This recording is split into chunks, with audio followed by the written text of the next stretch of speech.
If you don't learn a language as a child, have you missed the boat? I'm going to talk about that with reference to the critical period hypothesis. There is this hypothesis that says there's a critical period where it's easier for us, or we will easily learn a language. In doing some research, it's not entirely clear whether this applies to your first language.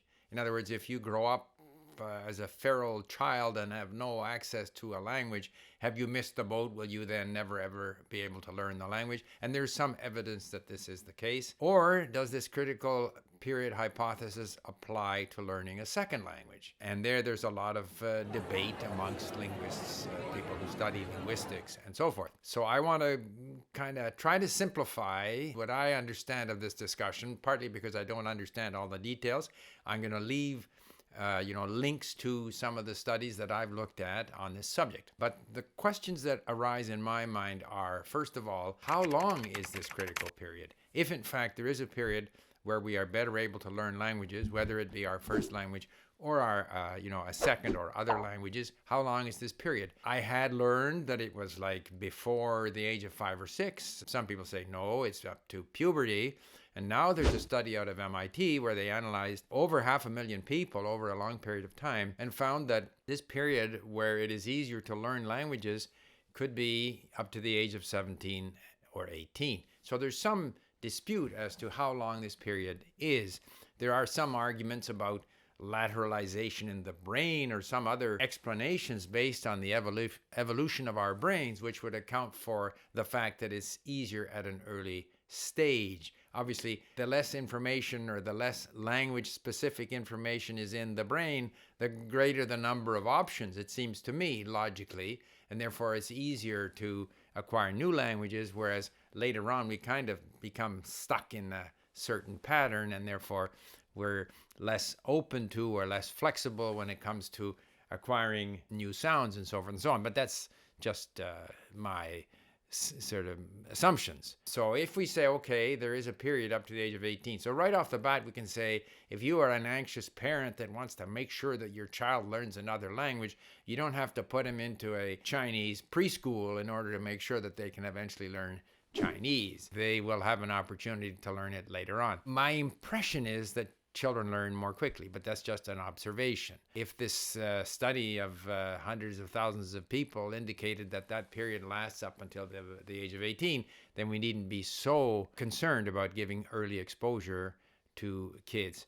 One thing I did come across in my research was that the brain likes to be economical with the use of resources, and some brain resources will atrophy. If you are able to learn a second language at an early age and continue learning those languages, you will sort of develop, theoretically at least, the resources you need to learn other languages. On the other hand, I was once at a language conference in Montreal, Longfest, and I asked 600 polyglots how many of them grew up in a bilingual or multilingual family, and very few put up their hands. So you had a bunch of very accomplished polyglots who grew up in a monolingual environment. So there seems to be a lot of sort of ambiguity, or this is true, but that is also true, on this whole subject of the critical period hypothesis. A second issue is we're saying that in order to acquire native-like proficiency in a language, you had better start early, whether it be before puberty or before the age of 18. But then what do we mean by native-like proficiency? I've spoken before about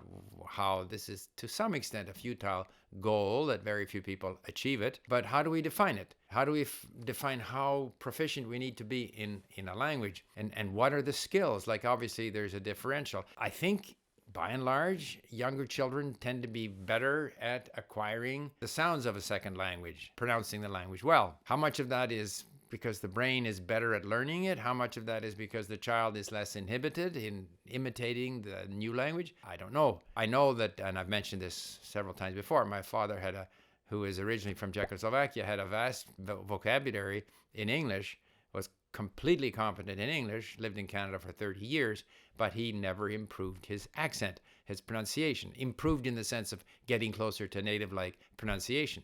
he wasn't concerned. He was happy with the way he spoke. So there is an issue there of motivation. How motivated are we to get closer to the native-like pronunciation? How important is it to be closer to a native-like pronunciation? So there's, again, a lot of fuzziness, ambiguity. If you want to become native-like, but is it even possible to become native-like, then you need to start before a certain age. Another point I'd like to look at is the factors that affect our success as, say, later language learners. If, in fact, we can only become proficient in a second language before the age of 17, well, yeah, I had French in school, but it wasn't very intense. I really only got very motivated to learn languages after the age of 19. And most of the languages that I have acquired, Japanese, Chinese, even French, and not to mention Spanish and other languages, I have learned them as an adult. And I know many people who have learned languages as adults. And I've met people in places like that we don't associate with sort of centers of polyglottism like China and Japan, where I've met students who were tremendously fluent in English or Japanese or French and hadn't lived in those countries. So there are always exceptions to the rule. Well, if there are exceptions, if there are people who are able to achieve a high degree of proficiency well past that, pre-puberty or the teens, then that suggests that theory of critical period, acquisition may not be a hard and fast rule. There's a lot of ambiguity there. So obviously the things that affect success as a language learner, whether as a child or as an adult or after your teens, are such things as your attitude, your opportunity to use the language, and also, and I think I rarely see this measured in the various studies of proficiency, how much have you read, how much have you listened in the language? These are things that we measure at Link, and we think, I consider to be extremely important. How many hours of listening? How many words have you read? Are you motivated? So the amount of words, the amount of hours of listening, these relate to time. And I always say that there are two issues in language learning. Your attitude, which encompasses your interest, your motivation, your lack of inhibition, liking the language, and confidence, and also the time you put in. And time is measured in time, perhaps, but also in the number of words you've read, the number of hours you have listened. And I've seen very few studies that actually look at individuals. It's difficult to measure their attitude, but you can measure how much actual input they have been exposed to in their target language. Of course, when doing research on this question of the critical period hypothesis, inevitably Noam Chomsky's universal grammar shows up as part of an explanation. And again, the question comes up, well, if we assume there is such a thing as a language acquisition device in our brains, then does this only work for the L1, our native language, or is it available to people who want to learn a second language? And there seems to be some dispute there, but the suggestion seems to be that for those people who believe in the universal grammar, which I don't, that the later learners would not be able to access this universal grammar learning, language learning device, but the explanation would have to rely on explicit instruction. But why is that a given? I think, in my own case, I take very little explicit instruction in a language, and I rely on my ability through exposure to get used to the patterns of the language. And the skill then is the skill in identifying patterns. Now, this skill can vary and it does vary. There are tests where they measure the ability of people to identify patterns in shapes or patterns in whatever it might be. And if we are better at identifying patterns, that might mean that we are better at learning languages.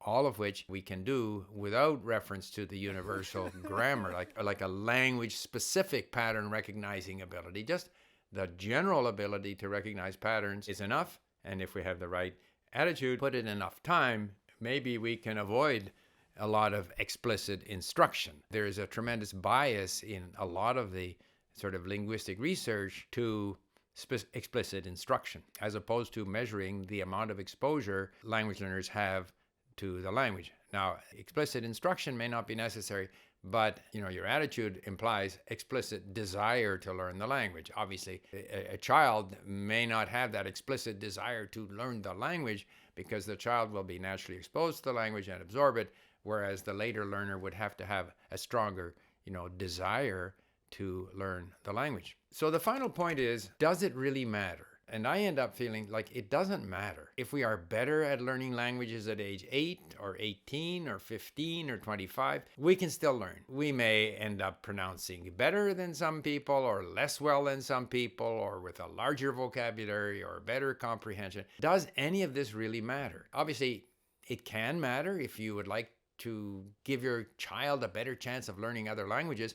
I would say expose them to other languages. Whether they learn that language or not, I'm quite convinced that the effort, the process of trying to learn another language as a child enables your brain, and there was some suggestion of this in the research that I did, gives you the resources to do better. You might be more open, more flexible in terms of acquiring new sounds and new structures. So it can't be a bad thing to do, to encourage your child to learn languages. But if that opportunity is not there, it doesn't mean that your child will never learn. If your child becomes or if you as an individual become very interested for any number of reasons in a given language, you shouldn't have the attitude that, oh, I'm too old, I missed my optimum period of learning the language, or maybe you'll end up with an accent, and so what? The goal is to communicate, to understand, to express yourself, and all of these things can be done without native-like pronunciation, even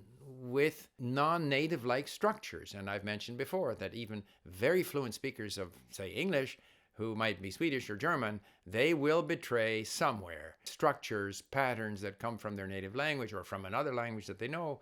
And nobody is bothered by this. It doesn't inhibit communication. So I say critical period hypothesis, maybe, but in the long run, it doesn't really matter. I think the key in all of this is to enjoy the process, which is something that I have referred to in previous videos of mine, and you may want to check them out.